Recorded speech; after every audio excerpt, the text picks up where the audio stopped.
What's up, guys? We're still on the journey to learn more about Sikhism. Let me brighten this up. Oh no, that's too dark. I'm gonna do this. Yeah, we're still on the journey to learn more about Sikhism, and this one is called the Golden Temple Hidden Secret. So far as I know about the Golden Temple, is where a lot of people visit yearly. I think it's where they feed 100,000 people daily, which is ridiculous. You know what I'm saying? 100,000 people daily. I still can't believe it. It's ridiculous. 100,000 people daily for free, every fucking day, bruh, for free. Oh my, That's crazy, man. That's crazy. That's why I'm giving this Sikhism. I'm giving my respect, cause bro, what? Because they're so selfless, man. And I like that. I love people that are selfless, man, because they have a good heart, good intentions. You know what I'm saying? That is the image of Sikhi for a lot of people all over the world. I won't just say Indians. Oh, it's global image, yes. For an 11-year-old watching this show, how would you explain its significance? Great. This is... Firstly, I'm going to take out the word golden. In the Guru period of the 10 Gurus, it was never golden. Maharaja Ranjit Singh made it golden. So, the glitter part was never part of the Sikh tradition. It became when they became rulers. Ranjit Singh was a Maharaja of Punjab, right? Which has its own right. It's a great story. But in the Guru period, it was never golden. Architecture is very, very important. 4 doors, which means open to all 4 people from all 4 corners. Doesn't matter which caste, which background, which religion. And anyone who comes, he has to walk down. There is only way to enter a shrine is being humble. Going down is that. And doesn't matter which entrance you came in from, there's only one way to go to divinity. So surrounding the pool, the sarovar as we call it, there's only one pathway which goes to Harimandar Sahib, Hari Mandar. Hari, in Indic tradition, including in Sikh tradition, is the word which is, Hari can mean all pervasive. I'm going to go to etymology now. Sure. Hari means all pervasive. Hari is not just a Vishnu's avatar, that's the name. Many, like my name is Hari, and that doesn't mean I'm. What does the word mean? It's the most oft repeated word in Guru Granth Sahib. That's why it's called Hari Mandar. Anything which is physical will be something less. So what is the idea first, right? It's a building at the end of the day. But what's the idea behind the building? So when you see it, idea behind the building is, here is one manifestation of all pervasive force. That's what Hari means. Hari also means the one who eliminates your fear. So if you want to eliminate... Hari means the one to eliminate your fears. Interesting. That's beautiful. I like that. Hold on. Force. That's what Hari means. Hari also means the one who eliminates your fear. So if you want to eliminate fear, let's read what's housed in this building. Right? Which is what I talked about earlier. Hari is something green, something which grows you, something which blossoms. And our ideas for that are housed here in this building in Harmandir Sahib complex. That's what should be coming out. Right now, it's become a selfie thing, which I get it because of the glitter. And everyone respected it, that's why.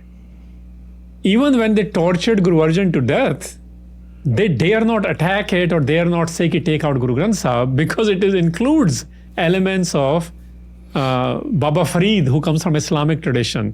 And this is very disruptive. Let me put it blanketly where people understand. It has shabads of Brahman. It also has shabads of butcher. Think about that for a second.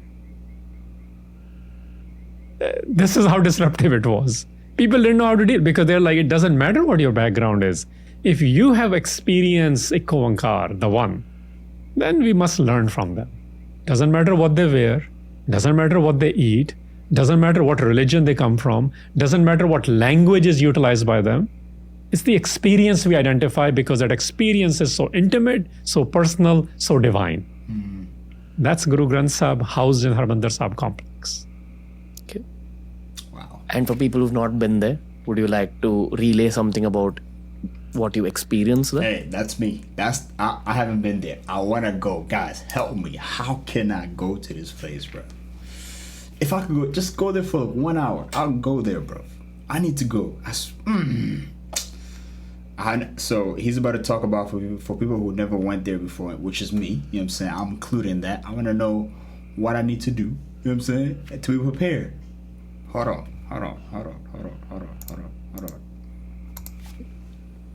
And for people who've not been there, would you like to relay something about what you experienced there? Well, it's emotional experience for most people who visit there. Doesn't matter what background they are.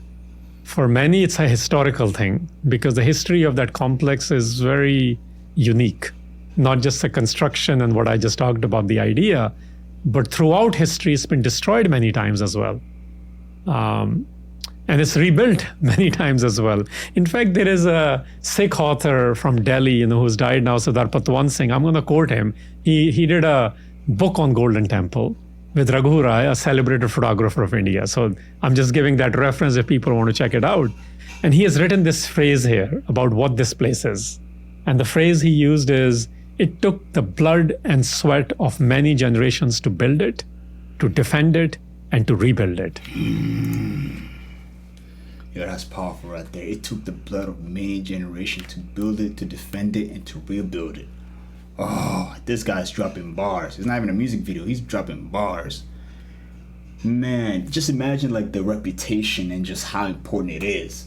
And not only that, there's another video I watched that they always like clean the Golden Temple. They always clean it, everything. Like, wow. Hey, man. Respect. I have to respect it. Hold on. About what this place is. And the phrase he used is, it took the blood and sweat of many generations to build it, to defend it, and to rebuild it. It is not a sacred place for us. We don't have Sikhi doesn't have an idea of sacred space. We believe every place is sacred. It's a historical place where we gather and we learn that vision and implement that vision. So when you look at that visual, sometimes you don't know what to do, politically speaking. That's what this place is. It's that complex, which has multiple gurdwaras actually. You've probably seen there a couple of long watchtowers. There used to be hundreds of them until the early 20th century. Because every group thought, the Sikh groups included, we should play our role to protect this area. It's that good. Yeah, they were called bungas, the watchtowers. Not of the government, not of the Sikhs, of people from various biradaris or groups who said, we want to play a role in protecting. It's so good. The wisdom in there.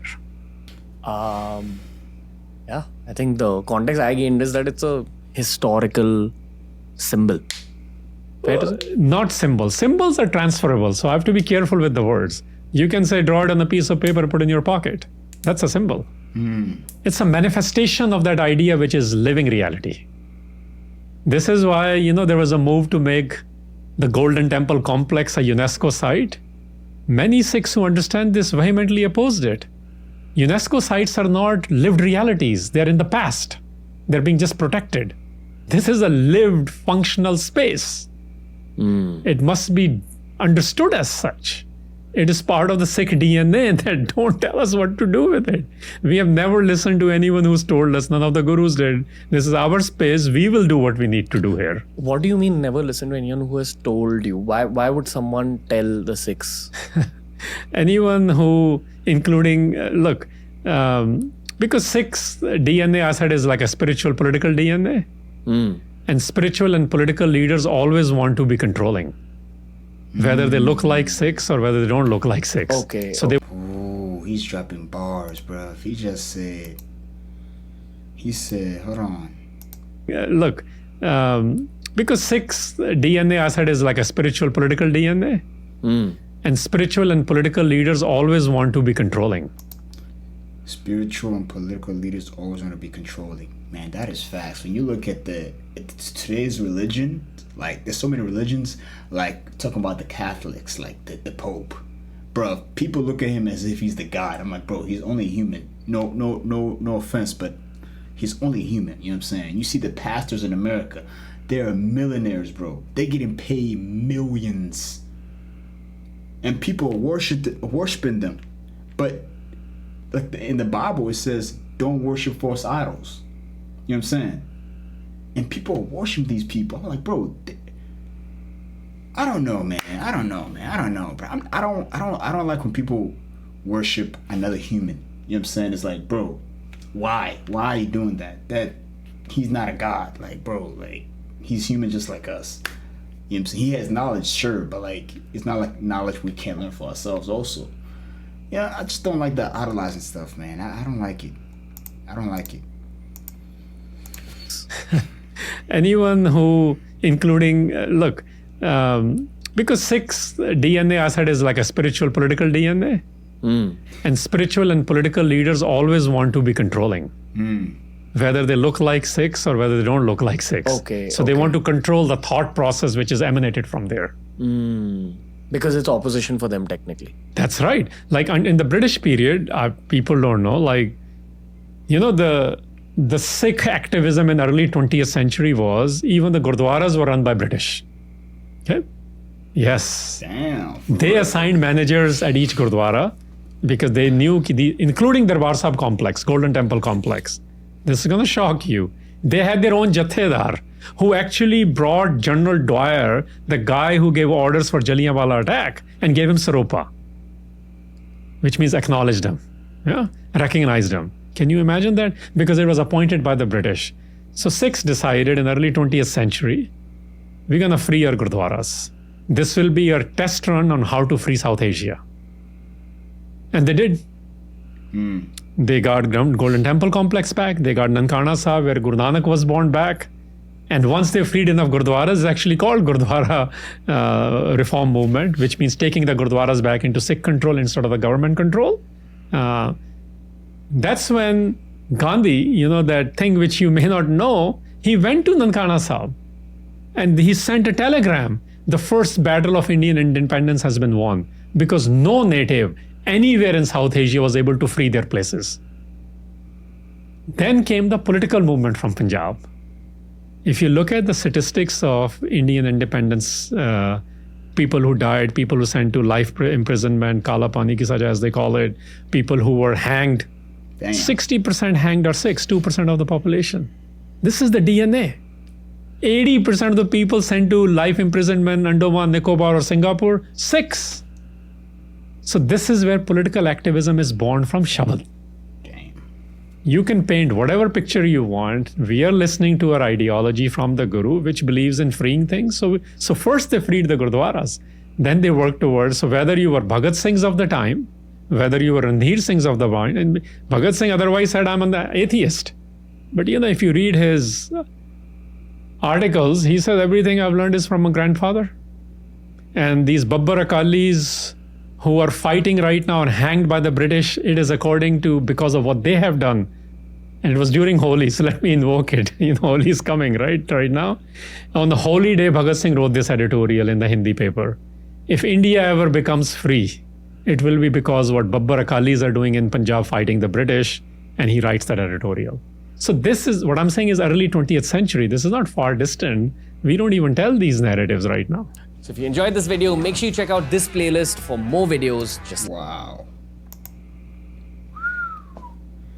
That's a lot, man. That's a lot of